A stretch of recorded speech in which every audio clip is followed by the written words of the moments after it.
प्रार्थना का अर्थ ये नहीं है कि आप कर्म छोड़कर मंदिर में बैठे आरती करते रहें, घंटी बजाते रहें और आपकी जगह भगवान परीक्षा भवन में जाकर परीक्षा दे आएंगे या आपके दूसरे कार्य संपन्न कर देंगे।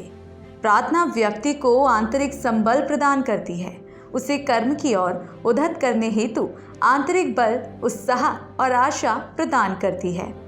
प्रार्थना व्यक्ति के विचारों एवं इच्छाओं को सकारात्मक बनाकर निराशा एवं नकारात्मक भावों को नष्ट करती है। प्रार्थना करने से मनुष्य भाग्यवादी कभी नहीं बनता। यदि ऐसा होता तो सभी धर्मों के लोग प्रार्थना करना बंद कर देते या सभी धर्म प्रार्थना के महत्व को नकार देते। कर्म का स्थान प्रार्थना नहीं ले सकती, प्रार्थना का स्थान कर्म नहीं ले सकता। यदि ऐसा होता तो डॉक्टर ऑपरेशन से पूर्व प्रार्थना से ही काम चला लेता कि जाओ हो गया ऑपरेशन। प्रार्थना के मूल में यही भाव है कि कर्म तो व्यक्ति को करना ही होगा, किंतु उसके द्वारा किया गया कर्म कभी निष्फल नहीं जाएगा, उसे यथेष्ट फल मिलेगा ही। उस कर्म हेतु प्रेरणा एवं उत्साह उसे प्रार्थना से मिलेगा।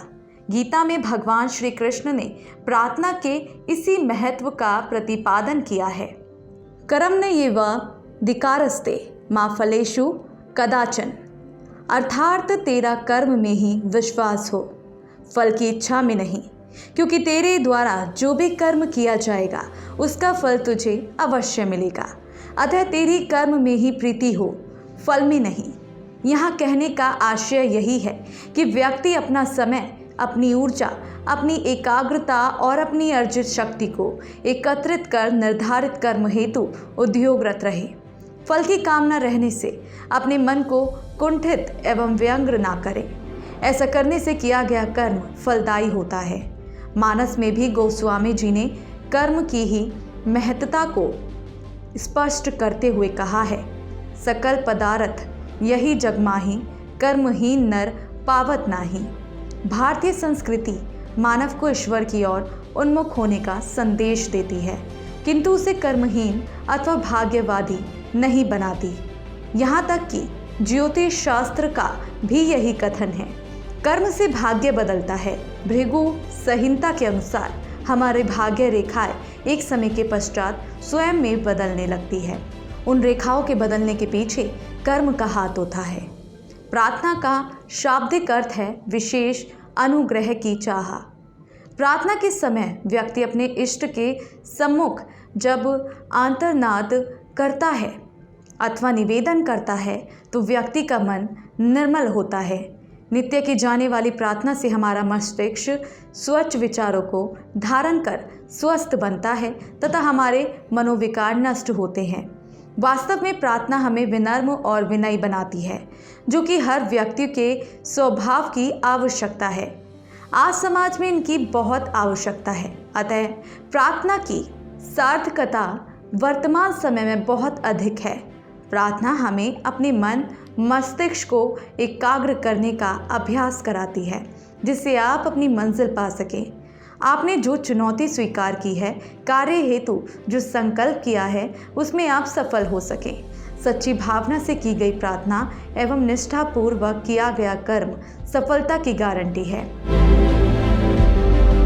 महात्मा गांधी कहते थे, प्रार्थना धर्म का निचोड़ है। प्रार्थना याचना नहीं है, यह तो आत्मा की पुकार है। यह आत्मशुद्धि का आह्वान है। प्रार्थना हमारे भीतर विनम्रता को निमंत्रण देती है। यदि मनुष्य के व्यक्तित्व के आभूषण शांति, विनम्रता और सहनशीलता है तो उनका मूल प्रार्थना में छिपा है। यदि मनुष्य के व्यक्तित्व के अनिवार्य तत्व कर्मठा, लगन और परिश्रम है तो वह उसकी सफलता के मूलाधार हैं। दोनों का अपना अपना महत्व है। आपको अपनी आवश्यकता अनुसार चुनाव करना है कि आपके लिए क्या आवश्यक है। अविरत कर्मयोग करते करते ईश्वर से प्रार्थना करना वस्तुतः किए जाने वाले कर्म को ईश्वर का कर्म मानने की स्वीकारोचित है। प्रार्थना के साथ किया जाने वाला कर्म साधक उद्यमी द्वारा अपने कर्म को भगवान के चरणों में समर्पित करने का दूसरा रूप है। इससे कर्ता के मन में अहंकार नहीं आ पाता। विभिन्न धर्मों की पूजा विधियां भले ही अलग हो, किंतु प्रार्थना के अंतर स्वर एक ही होते हैं। विश्व के जितने भी महान व्यक्ति हुए हैं, सभी ने कहीं ना कहीं ईश्वर से प्रार्थना द्वारा आंतरिक बल प्राप्त किया है। प्रार्थना ईश्वर और मानव के प्रति एकत्व का माध्यम है।